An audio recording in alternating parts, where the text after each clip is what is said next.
Je m'appelle Janine et je vais vous parler de l'alcoolisme de mon père.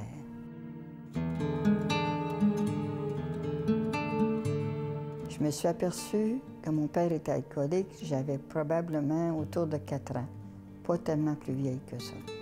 Bien, maman, elle cherchait toujours à éviter qu'il se ramasse à la taverne parce que c'était l'endroit où il dépensait sa paye. Fait que quand il parlait de sortir, puis que j'étais là, elle m'envoyait avec lui, en pensant qu'il n'oserait jamais rentrer dans une taverne avec un enfant avec lui.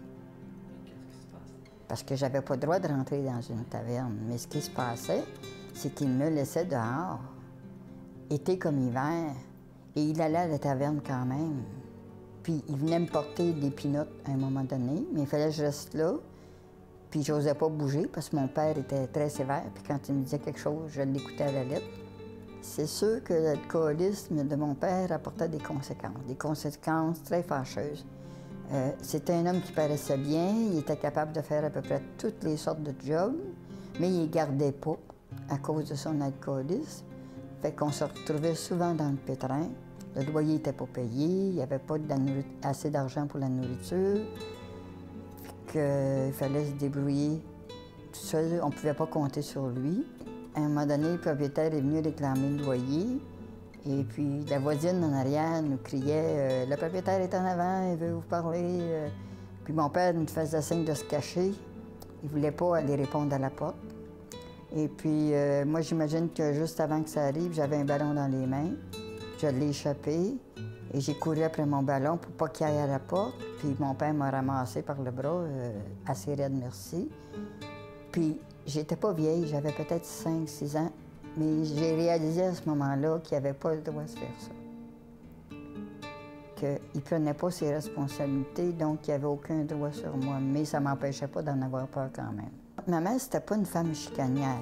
De temps en temps, elle se choquait après lui, là, mais ça ne durait pas longtemps. Il faisait des reproches, là, mais ça ne durait pas longtemps. Oui, quand on manquait d'argent à la maison pour l'essentiel, il fallait s'organiser.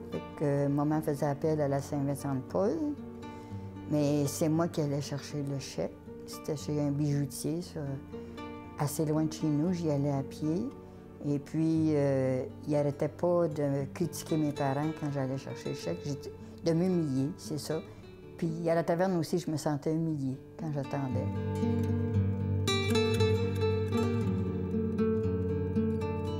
Moi, ça a réveillé chez moi un désir incroyable d'être autonome à tout point de vue. Moi, je me suis dit, non, moi, je ne passerai pas ma vie comme ça, c'est pas vrai. Je vais trouver les moyens pour m'en sortir. Et c'est plus vieille que j'ai réalisé que c'était les études qui nous permettaient de nous sortir de ces situations-là. Et puis, mais en 9e année, j'ai arrêté les études, même si j'aimais ça, puis j'étais bonne. Parce que je trouvais que là, ça n'avait pas de sens. Je voulais aider la famille financièrement. Et j'ai commencé à travailler. Mais j'ai continué des cours du soir. Puis finalement, j'ai travaillé pendant 7 ans. Et j'avais jamais... On me donnait des responsabilités. Je remplaçais des supervisors dans ce temps-là qui appelaient. Mais on ne me donnait jamais le poste. Et je me suis tannée, puis j'ai décidé de retourner aux études à plein temps. C'était une grosse décision à prendre. Il fallait que je m'organise financièrement. Je ne pouvais pas compter sur ma mère, c'est sûr. Mais je m'en suis sortie et j'ai fait un bac et j'ai fait une maîtrise. Et j'ai réussi les deux. Ensuite, je me suis trouvé un emploi de professionnel. Puis maintenant, je suis à la retraite et je manque de rien. J'étais seule avec mon père, ma mère était sortie. Et puis, il s'est mis à jouer avec des couteaux, en les mettant dans les mains, comme pour se blesser avec des couteaux. Et j'ai réussi à y en enlever un, puis je l'ai jeté dans la ruelle, ça, je me rappelle de ça. Et puis, tout le long, il parlait contre ma mère. Et quand ma mère est arrivée, il a lancé un gros couteau vers elle, puis le couteau a planté dans le cadre de porte. Et ma mère a fait venir la police. Puis ça a été la séparation. Ah, mon argent, il sert à remplacer les pots cassés. Chaque fois qu'il y a des besoins, s'il y en a un qui a besoin de souiller. Et puis, quand mon père et ma mère se sont laissés, j'ai décidé que moi, je paierais le loyer. Je faisais pas des gros salaires. Ça impliquait que je donnais beaucoup. Mais je m'étais dit, au moins, on va avoir un toit sur la tête. Il n'y aura pas de propriétaire qui va nous harceler à la porte. Bien, je me sentais toujours responsable de la famille, de mes frères et sœurs.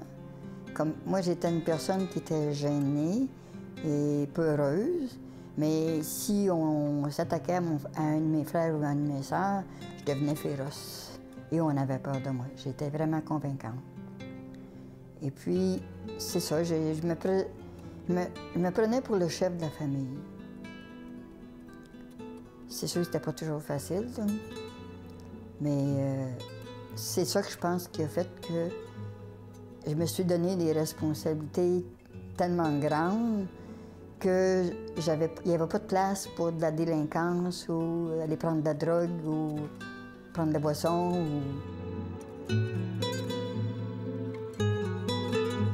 Ah bien, il y a des choses qui m'ont aidé. Il y a des personnes qui m'ont aidé. J'ai eu mon grand-père qui était significatif, mais quand il est décédé, j'avais seulement 10 ans. Fait qu'il n'a pas pu m'aider. Lui, c'était une porte de sortie pour moi. Et j'ai eu 2 grandes-tantes. Quand les problèmes de la famille, j'en avais jusque-là, que j'étais plus capable, j'étais en train d'exploser, j'allais les voir et elles ne faisaient que m'écouter. Elles n'ont jamais répété à ma mère ce que je leur disais. Je pleurais, je leur racontais que j'étais plus capable. Puis je sortais de là, j'étais soulagée et j'étais capable de faire encore un grand bout. Mais c'était comme des psychologues pour moi. Fait que je dirais à des jeunes aujourd'hui, regarde dans ton entourage, ça peut même être un professeur, ça peut être un ami, il faut que tu en parles. Quand tu n'es plus capable, il faut que tu en parles avant que ça retourne contre toi. Parce que c'est ça qui arrive aujourd'hui avec les jeunes. Ils n'en parlent pas, puis ça se retourne contre eux. C'est mon opinion.